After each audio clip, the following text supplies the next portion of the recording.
Gasa ai làm răng lá vàng trăng trừng thơm bên màu oanh cười lan về lan cơi xem ru bờ môn này có mấy cô luôn pipang mệt và là tình bập là khắp những nít nem đã hàng lấy yết lê pipang càng nạm môn sang mềm tạm với càng ít thấu răng có lấy tiếp với bạn này cả nạm buôn sang ta nhất nhà hàng này lại này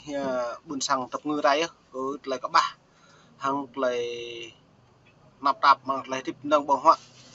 luôn ta đã này mệt vả có ta lấy Trung Quốc ít thâu này có lấy nhiều sĩ trầm cái nằm vất lấy mong banh mong sum áo chút tập năng mong ao yếm đà luôn ta hàng sum ao đôi loài có nhiều ngã đà mong chép với đà cho nên là ai nhiều lần trà Việt Nam tập ngư ta này là lui á cợt lấy bóng banh đà gì vô các bạn bộ tử đà dạ dày đã ung thư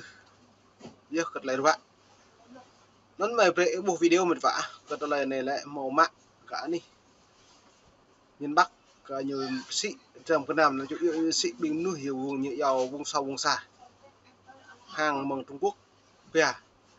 nên Trung Quốc lại nhiều là ta nhiều cái gì prai lần trà Việt Nam nhiều lệ buộc càng họ sao buộc hậu chỉ ít thôi là mưu mô của Trung Quốc ngã lần trà Việt Nam hiếm bạn nhưng ngã thao sai yuan bây giờ người yuan như thông nick như bây giờ như bia nặng nặng buồn sang ta vớt ít rau rồi đây này vớt ít rau cười nhầm lùm ta giờ cái nem Trung Quốc sao được này ta lại bre các cái bre ya thao mà như chép thao rịp ra thao mà ra này mọi em trong màu thao rịp ra mà lại bị ung thư mà dưới nó mà pre ít lăng video mệt vả ấy bộ cất lấy này lăng phải yên bộ các bạn cất lấy như ngạ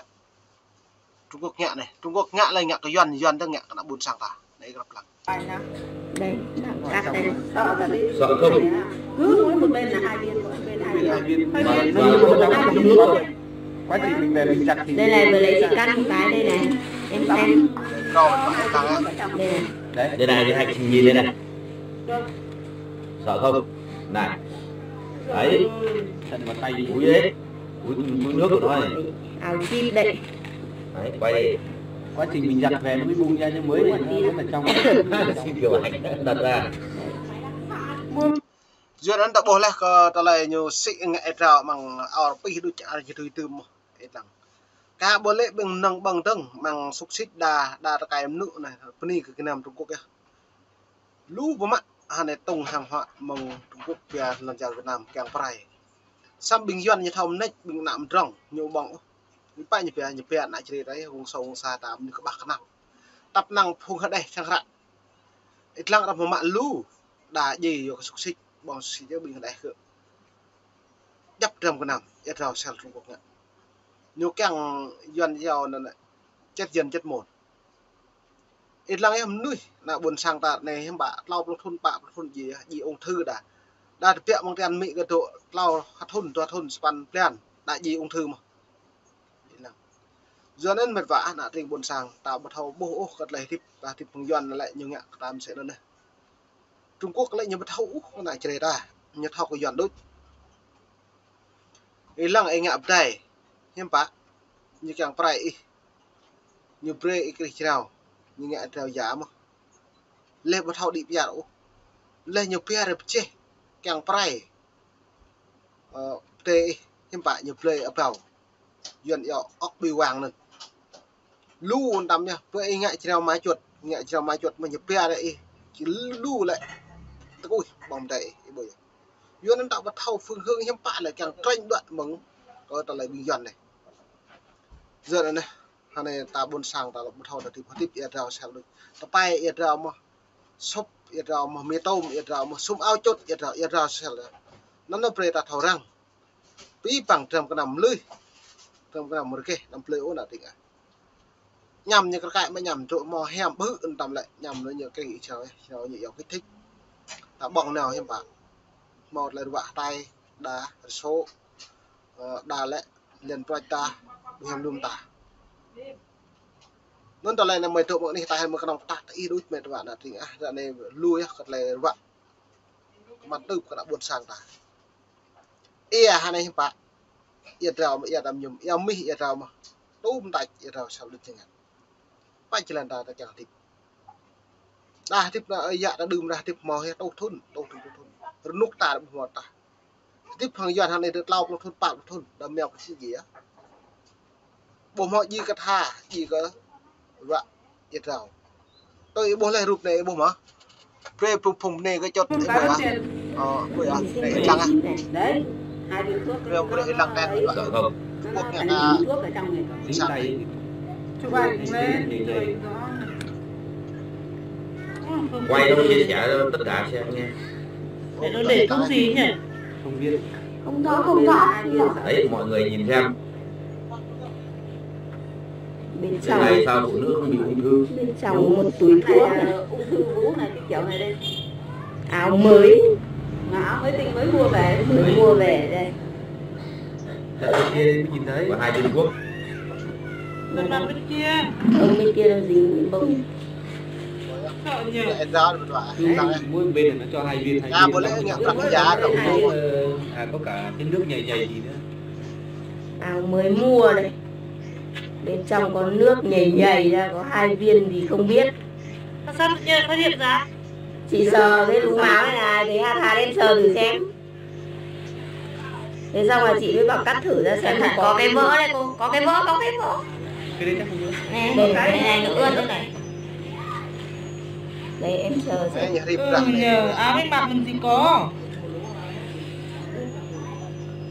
đấy đây mọi người nhìn đây này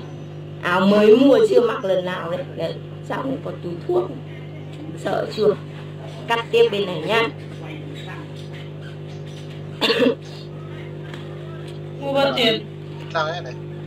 nhờ giống thật Cứ bảo phụ nữ làm sao mà không bị ung thư nhỉ? Đấy. Vậy mới mua đấy, chưa mặc đấy. sợ đấy à Cái hai viên liền nhé. em không nói điều thì nào 2 viên đấy nó bảo quá tại sao có viên mà cắt ra miệng đấy. Cái Đấy, này thấy cũng chưa? bao nhiều rồi nhưng mà mình chưa gặp. nay mình em được vào ta Đấy, Quần chim không thế. ai để ý đấy kìa, Quần chim 2 lớp cũng có mà. sợ chưa? Đấy, Nó có một cái lớp gì nhầy trong cái túi bóng, nó đóng riêng một cái túi bóng đấy, quái thì mình chặt là nó sẽ bục ra. có cái bục rồi kìa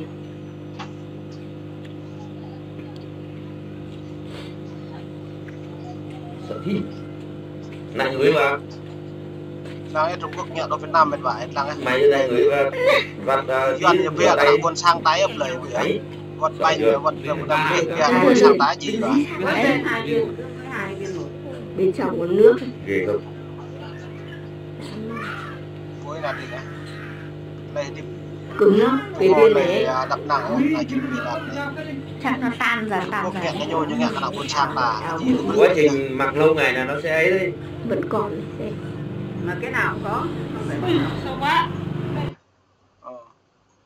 non tờ này ta bố lên mình bạn là tỉnh á plei plá cơ tờ này tiếp rim cho cái bùn nuôi chinh chê đẹp na ta tiếp doan lại cái nhố nghe càng prai cái này chê pe đã pe cái nắm nuôi sâu sạn này làm nuôi khá mong như vậy càng miền Bắc đi lên thằng lui á cả anh em ai nhờ tờ này buôn sang ta nạ mòn plei plá nông dày đã gì vô cơ tờ này chốt áo im này lên từng vật nâng bằng họa bình phục ở đây sang ra đây là màu dao đã mầm non lại gần hào bằng xúc xích đá krem đá lùm tại tầng hàng Trung Quốc sẽ lấy xịt xịt Trung Quốc khiêm bạ lu cật lấy nhau non nhau tập thọ cái cầm bẹ vợ này là đá đòn tầm nhá nhưng ạ như thư mà ao tầm nhá đá chếp này đá đòn này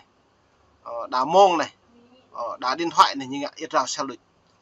xăm nhắm bạc kem ta thao rằng mrusa tập play ta nằm play như sĩ hàng rong ô ta càng chấp khai sang nọ nạp bẹ ta ta kia là mạ vợ nộp lệ màu như áo hàng hiệu lên thầm màu bảo hành non cá thật thảo tùy với đây ta thầm play như sĩ mà ngoài chợ đi sĩ đòi loài lên sĩ đá mèo lọc rắc đá đâu rắc đơn loại cái loại hàng giá nó có thể như mỏ để rào trên này chẳng gì cái đá bùm vậy rừng nhạ rắc rừng nhạ cái nằm ta ép lên màu lít núi ta thầu ép lên ta là gì giờ nó bị bằng pre tao ít tháo răng pre ít tháo cái tre sang nó mỏ nạ ý lấy không dây lại ipo lấy pi bằng vật nâng bằng họa hăng lấy ta ngạ ta pui lấy yôm ta tang knong hiyo na rang mo pare o này tang knong ta gì hay em làm ta bật thổ vừa ta pi bằng bằng từ chân ta yết rau salud cả bữa lễ ốc tê pre ta bằng yết rau mà sợ chưa yết rau mà bữa nay em bả sum áo chút thấy yết rau mà chép chút yết rau mà bây giờ lần đặt nào nên mồ sa bị thao không thao răng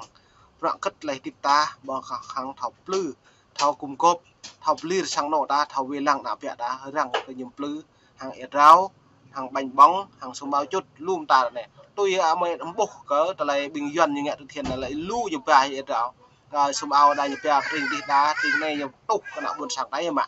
vật áo yếm vật mì tôm vật lùm ta tức là ta thao po ta mại hem ta bật thao po bị răng là mạo vừa ta lại non lại còn đặc ngang prai bây giờ cái nào buồn sang phải bà biết một vả nên để cả níu này mình đã tạo với cái nào buồn sang tapi bằng càng thao răng gặp thầy mông gặp hiệp lệ một vả có bắp nhê thì bằng cái nào buồn sang thuộc nạp tạp vừa cỡ thì học phung doan nhiều màu thao khắp cái ta như càng gì nhu nhục gì cái ta lò mà vừa nằm ni bằng ta bạn đi bắp lại mầm nít mông mà đùng lo lo đừng đi cả níu ni ta bạn đi bắp lại